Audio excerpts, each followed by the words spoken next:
Everybody doing all right today? I'm just going to get straight to it and let you ask any questions that you might have. Just start where you wish. Do you think this debate will change anyone's mind who actually watches it? Well, of course I do. How so? I think the people of Arkansas deserve to have not only this debate, but a series of debates. I've been saying that for weeks. And I think it's unfortunate that today is the only time that we'll actually ever appear in a debate format. We shared one stage together where it wasn't a debate, and we have asked, in fact, have a network that wants to have a series of debates, or at least one debate, so that we can expand the audience. AETN does a magnificent job, but their viewership is not as great as some of the networks. So once again today, I want to challenge the governor to say, let's let the people of Arkansas compare and contrast our ideas.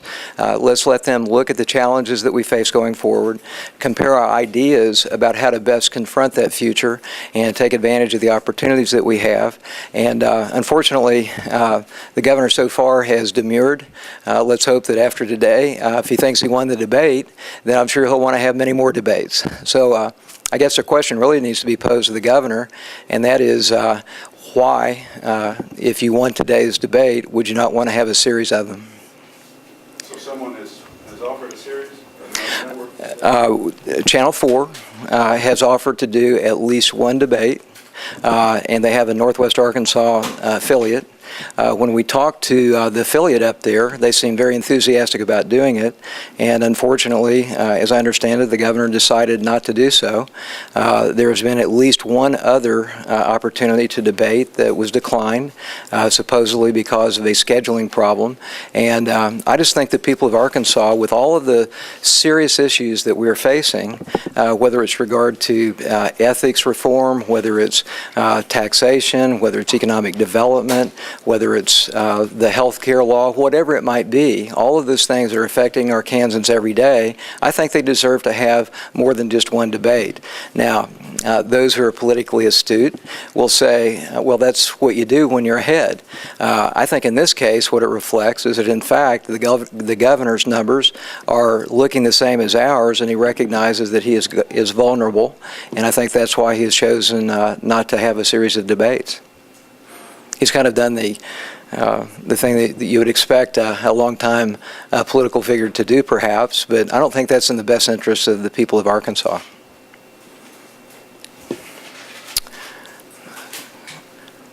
Next question. That last question. Hey. It didn't sound like anyone really on the stage fully answered that. So, Okay. from the perspective of state employee who doesn't make a lot of money, these benefits, some of them are the only things they can use, a car or a cell phone, good pension systems. What does an examination of where state money is going mean to underpaid? Well, first of all, let's look at your premise. If you compare the salaries that are made in state jobs as opposed to the private sector, I think you would have to have an analysis to make sure that your premise is correct. I've said repeatedly we have thousands of hardworking state employees across the state, and some of them have become accustomed to using those. The question is not whether they use state cars, it's whether it's appropriate state use. As an example, all the people in law enforcement, many of the people in game and fish that have law enforcement responsibilities, people that have responsibilities that take them out in the middle of the night need to have a state car, and there are appropriate ways that we can make sure that those cars are used. But what we want to do is eliminate the abuse. Same thing with cell phones, the same thing with credit cards. All of these issues have to do with management. They have to do with being proactive rather than reactive and getting right in the midst of the problem, working directly with the department heads. And once again, I'll say that it goes right back to setting the right example from the top in terms of every practice that you have. The governor said that he had cut the budget by 18%, if I remember correctly. He cut the amount of the actual expenditure by 18%, but if you look over history, when he took over, the first 6 months of his administration, he spent $2.6 million compared to $2 million in the last 6 months of the Huckabee administration. That's a 30% increase, but on an annualized basis, it was about a 15% increase and has stayed constant at that level ever since.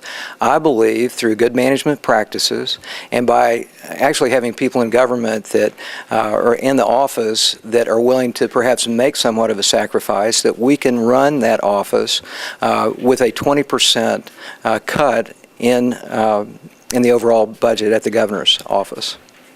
But again, you know, if what we're trying to do is analyze all of the expenditures at the state level, I think you have to do what you do in any business. You get right in the middle of it. You set an example. You talk to your department heads and you say, let's make sure that we don't have any inappropriate waste, and then you start really looking for it. I've talked to state employees all over this state that are working for the state that are disappointed that they didn't receive a raise because there are people in their department that frankly are not doing a very good job. We need to be ferreting out the waste, rewarding excellence, and it's as I said to the people at the State Employees Association, I didn't equivocate. I said, look, many of you are doing a great job, and those of you who are doing a great job are going to still have a job in the Keet administration. Those of you who are not doing a good job are no longer going to have a job. That's what you do in business. That's what you do when times are tough. That's what you do in your family budget. That's what I intend to do as governor. Next question. Any other questions? Mr. Keet, we do appreciate your time. Thank you all very much.